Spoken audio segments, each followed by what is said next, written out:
Hi, so today we're going to be talking about the role of the father. And before I start, this is really important to say that both sides of this argument can be controversial. So we're going to discuss research that says the role of the father is really important in a child's development, but we're also going to discuss the idea that the role of the father is not very important in child's development. So you can see that it'll be controversial either way to come and draw a conclusion about this.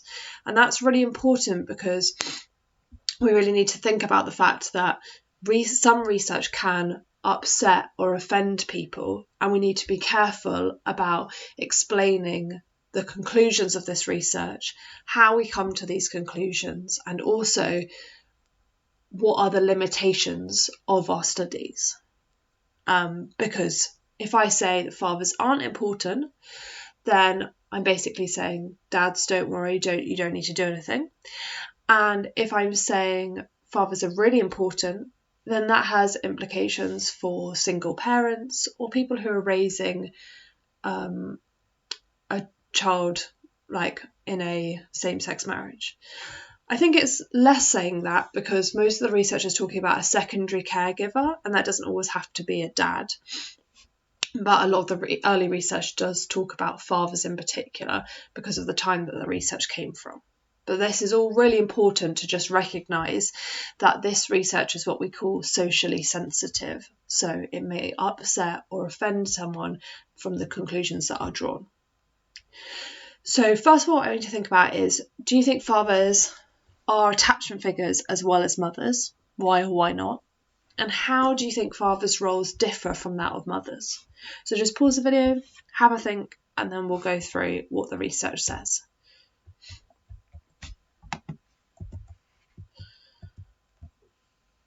So first of all, we know that infants generally turn to the mother to get any comfort from them and to feel nurtured and supported. But according to some research, they turn to fathers for the play element because fathers tend to be more playful, they're physically active, and they excite their children and allow them to take risks whilst keeping them safe. So therefore, Schaefer and Emerson suggested that fathers are secondary attachment figures. And they're saying that from the basis of, in 1964, most of the time, the fathers were the people who went out to work and the mothers were the ones who stayed at home and looked after the child, and therefore the fathers had to play that secondary role because they didn't do most of the nurturing and the comforting because they weren't there most of the time. So they were only spending a limited amount of time with their children because they would go to work and then come back, and then there'd be only like a couple of hours before that child would go to bed. So they said that therefore they are secondary attachment figures and they're there for the purpose of play. So I want you to discuss, why do you think fathers' roles differ from women's? Consider both biological and social factors that might lead to this role, and we've already talked about some of them. Do you think that the role of the father is therefore important, and justify that? How could we investigate whether the role of the father is important? And then under what circumstances might the role of the father be different? Pause the video, have a think. So I'm going to talk through some both biological and social factors in a minute, but we already discussed things like fathers having to go to work, and in this day and age we've still got an unequal amount of paternity leave. So we know that generally, although fathers can take more time, a lot of companies don't fund that time. So although I can maybe have more than 2 weeks, I'm not being paid for those for more than 2 weeks. So therefore it's still an unfair system. We also know that mothers are maybe breastfeeding, and therefore they are providing the child with food, and the father biologically can't do that. So there's already a connection there between the mother and the child in terms of food, and associating that food often with comfort as well. Do you think the role of the father is important? Well, we've discussed that we're going to have two sides of that argument here. Some are going to say that fathers are necessary for the child's development because they play this role of like keeping the child safe whilst also allowing them to take risks and explore and have that fun and play element. But we also know that fathers aren't necessary for a child's development. Otherwise, loads of people who'd been raised by single parents or same-sex parents wouldn't like be functioning normally, but we know that they do. So it can't be suggest that we can't always be that important, or maybe someone else could play a role.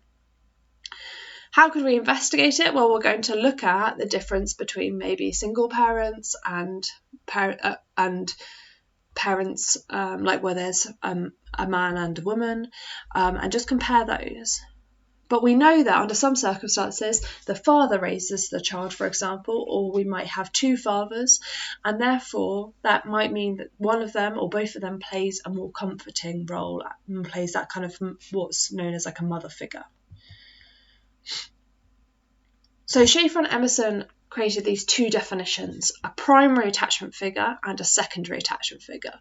So a primary attachment figure is the person that the child is most intensely attached to, and they tend to be the mother, but they did say that it could technically be anyone. For example, we talked about before it being a childminder or a grandmother or anyone, it doesn't really matter. It's the person who they're most intensely attached to. And we can see this because when they're separated from them, they experience the most distress. Whereas a secondary attachment figure is anyone that the infant receives additional support from. So there could be more than one of these as well. So we could have like a father, a grandparent, a childminder, any of those, and it could be all of them as well. And they also provide that emotional safety net, someone who they see regularly. So Schaefer and Emerson agreed that there were kind of stages that a child goes through, and that around 7 months old, that child attaches to their mother first. And they are talking about the mother, but what they really are suggesting is that primary attachment figure. But when they studied it at the time that they were studying it in 1964, it's really like every single one that they looked at, the primary attachment figure was the mother. So they're referring to the mother. So around 7 months old, the baby attaches to the mother. So up until then, they're not really bothered. We talked about before about them passing around the child. The child before this wouldn't really mind who they're held by, but by 7 months old, they do really care. They just want to be with the mother. And then a few months of that, so probably between like 12 and 18 months, the child then develops secondary attachments. And these include people such as the father. And they said that by 18 months, infants were stressed when their dad left the room, for example. So they experienced that separation distress, which suggested to them or indicated that their father was important because they had developed an attachment to them. So what I want you to do now is just pause the video, fill in the gaps on primary and secondary attachment figures, discuss why the mother and father role might be different, and discuss what other important roles they might have other than the secondary attachment figure. And then I want you to go back to this word, which is socially sensitive. The definitions there, you might want to write it down, where there are potential social consequences for the participant or the group of people represented by the research. So I'll leave this up here for you, but basically what it's saying is the primary attachment figure is the one they're most intensely attached to, whereas the secondary attachment figure is someone who they receive additional support from. The mothers attach to the mothers around 7 months old, whereas the secondary attachment figures between 12 and 18 months. The mother's and father's role might be different, and we've discussed about there might be biological or psychological reasons for this, or social reasons for this, so biological reasons being the mother feeding the child and she's releasing oxytocin, and that's making the child feel comforted as well, and at the same time we've got the social reasons that mothers have more time off than fathers during maternity leave, so they're getting to bond with their child for longer. Other important roles that fathers have. Fathers are emotional support for the children as well. So far, Schaefer and Emerson have only recognised them as a secondary attachment figure, but we're going to look at them as much more than that in a minute. And we know the research is socially sensitive because we're suggesting that either fathers are important or they aren't very important. So by calling them secondary attachment figures, we're basically assuming that they aren't as important as the primary attachment figure. So there's two studies. Grossman said that actually they carried out a longitudinal study, and that the quality of children's attachment to their teens was important for both the mother and the father. So basically, it was important, but the father's attachment had much less of an impact on their emotional development and much more of an impact on the quality of their attachment into adolescence, but only to do with play and to do with enjoyment and socialization. So basically what he suggested was fathers were there for their social development, not their emotional development. And that's Grossman's study. And Lamb kind of backed this up and said that the mother is the one who shows sensitivity, whereas the father is the one seen as a playmate instead. So we've discussed this already, but we want to say that mothers' and fathers' roles are different because women have more emotional sensitivity, is what they're basically what this research is saying, whereas fathers don't, and therefore they're meant to be more to do with the play side of it. But we also know things like female hormones like oestrogen create that nurturing feeling for mothers, and therefore women are more biologically predisposed to be primary attachment figures. So this, you can see how this research has been controversial. So we've got social reasons, father spending less time with the child due to parental leave, and biological reasons, mothers carrying out the breastfeeding role and therefore having more nurturing time. So it's not giving the father the opportunity to do this.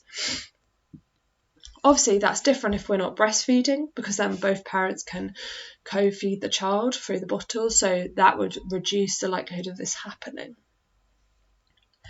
We also know that in some countries, for example, some Scandinavian countries do have equal parental leave, and they have seen a much bigger increase in the father playing a more significant role in the child's development when parental leave could be distributed evenly across both parents, and that's been a really positive move for that country.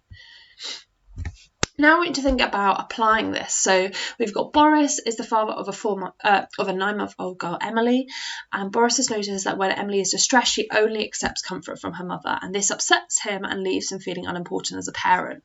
Referring to research into the role of the father, what could you tell Boris about his role in Emily's developing attachment? What could you include in this answer, and how would you structure it? Just pause the video now before I move on and have a think.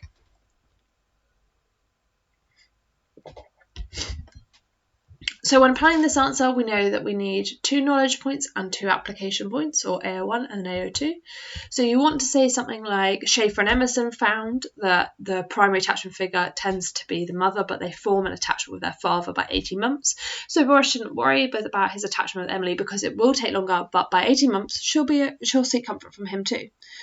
And Grossman found that the quality of father's play was related to the quality of adolescent attachment, so therefore Boris has a different role than Emily's mother, one to do with play and stimulation rather than nurturing, so he does have a role and it's just as important.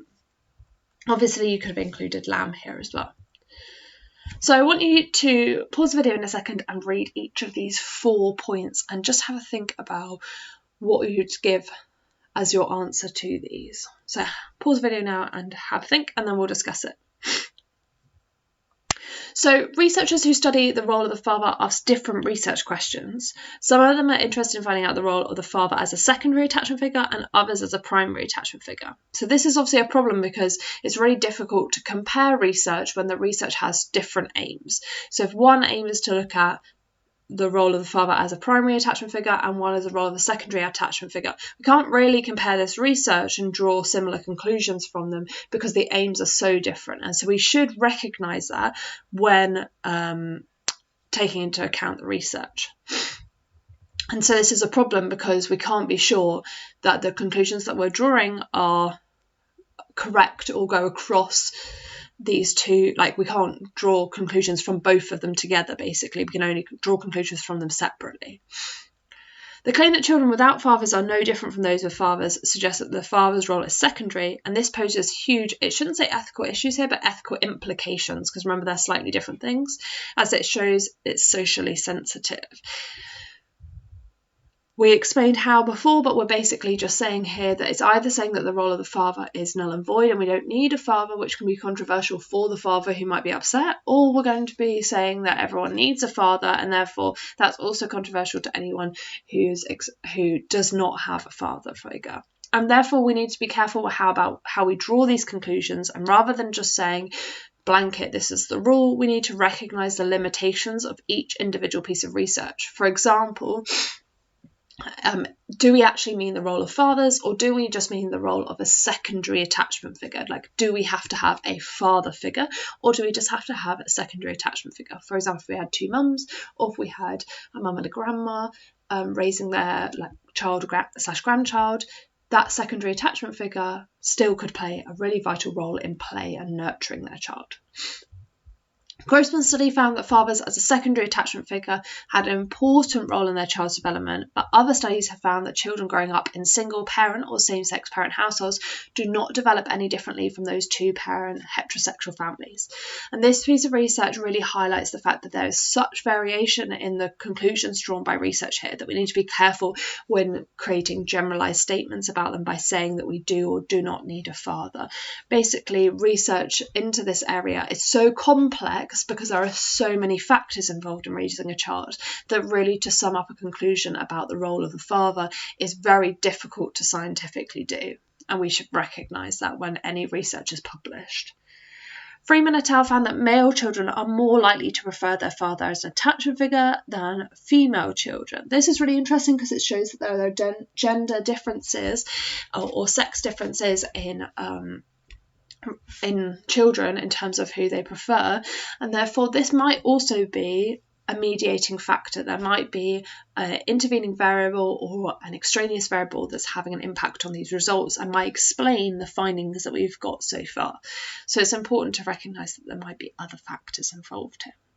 So you'll need to now fill out the one evaluation point in your booklet that isn't quite filled in. Remembering, like, a point, evidence, explain, and if you can, a counter argument is even better. Thanks very much, guys.